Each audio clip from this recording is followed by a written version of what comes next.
स्वागत है मित्रों हमारी चैनल डू यू नो में। आज के एपिसोड में हम बताने वाले हैं रहस्यमय अमेरिकन प्लेन के बारे में। अभी तक आपने सब्सक्राइब ना किया हो तो चैनल को सब्सक्राइब जरूर कर दे। तो आइए शुरू करते हैं आज की कहानी। यह जुलाई 2, 1955 की बात है। स्थल है न्यूयॉर्क। उस दिन मस्त अच्छी खुशनुमा सवार थी। पान American world Airways flight 914 Miami की ओर उड़ान भरने के लिए तैयार थी। उसमें 57 पैसेंजर और 4 क्रू मेंबर थे। फ्लाइट 914 ने टेक ऑफ किया और वो 9:55 पर लैंड होने वाला था। उड़ान भरने के थोड़ी ही देर बाद पान American flight 914 air traffic control radar की स्क्रीन में दिखना बंद हो गई थी।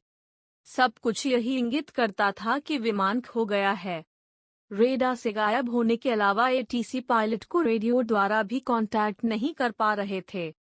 फ्लाइट 914 मानो गायब ही हो गई हो। कोई पैसेंजर और क्रू मेंबर से कांटेक्ट नहीं हो रहे थे। रेस्क्यू टीम ने भी बहुत खोज की लेकिन फ्लाइट 914 मिलने की एक भी शाखा नहीं दिख रही थी। बहुत सारा इन्वेस्टिगेशन के बाद ऑथराइजर ने यह सोचा कि फ्लाइट क्रैश होके कोई दरिया में डूब गया होगा। जमीन पर तो कहीं पे भी नहीं मिला। यह परिणाम के दौरान बोर्ड पर हर किसी के परिवार के सदस्यों को शामिल किया गया था। 37 साल के बाद दिन था 9 सितंबर 1992 और स्थल था कारकास, वेनेजुएला। यह सभी हवाई नियंत्रणकर्ताओं के लिए एक सामान्य दिन था। तभी उनको अचानक एयर ट्रैफिक कंट्रोल में कुछ आने का डॉट दिखाई दिया और 5 मिनट से भी कम समय में उनको कंट्रोल स्क्रीन में प्लेन दिखाई देने लगा।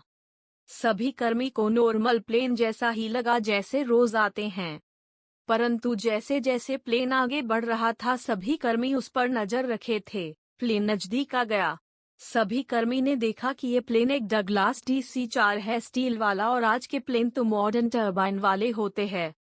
वैसे तो प्लेन मॉडर्न टर्बाइन के होते हैं पर ये तो मानो कोई दूसरी ग्रह से आया ऐसा लग रहा था। सभी कर्मी यही सोच रहे थे कि इस मिस्टीरियस प्लेन को कैसे मैनेज करेंगे, आगे क्या करे। बोर्ड पर रहने वाले एक कर्मी ने रेडियो द्वारा पायलट को कांटेक्ट किया।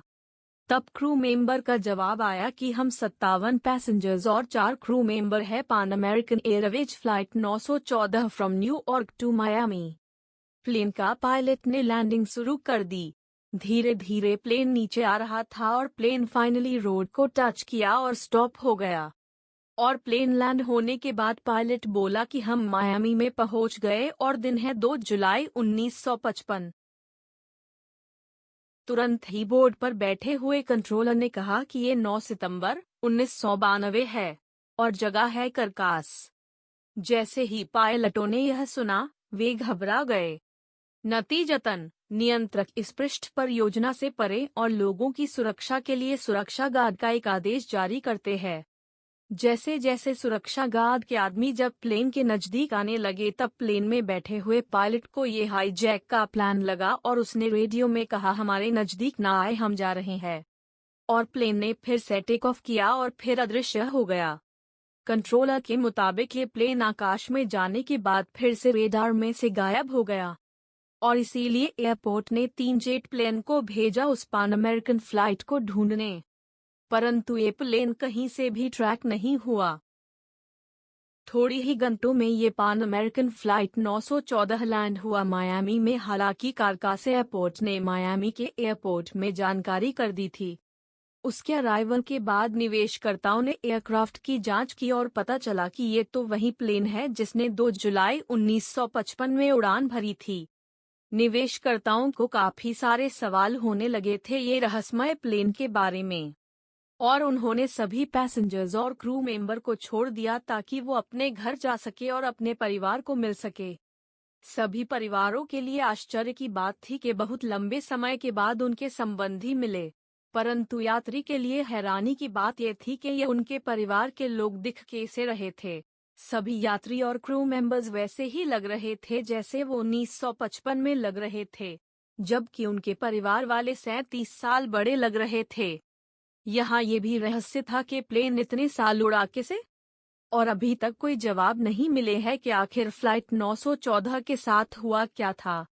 पिछले 70 सालों से किसी को कोई सबूत नहीं मिला और आज तक सभी यही सोच रहे हैं कि आखिर ऐसा हुआ क्या था पान अमेरिकन फ्लाइट 914 के साथ।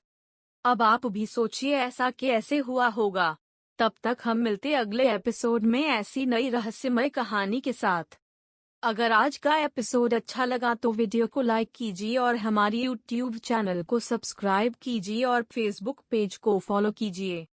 और आपकी पसंद हमें कमेंट में जरूर बताएं, हम उस पर जरूर वीडियो बनाएंगे।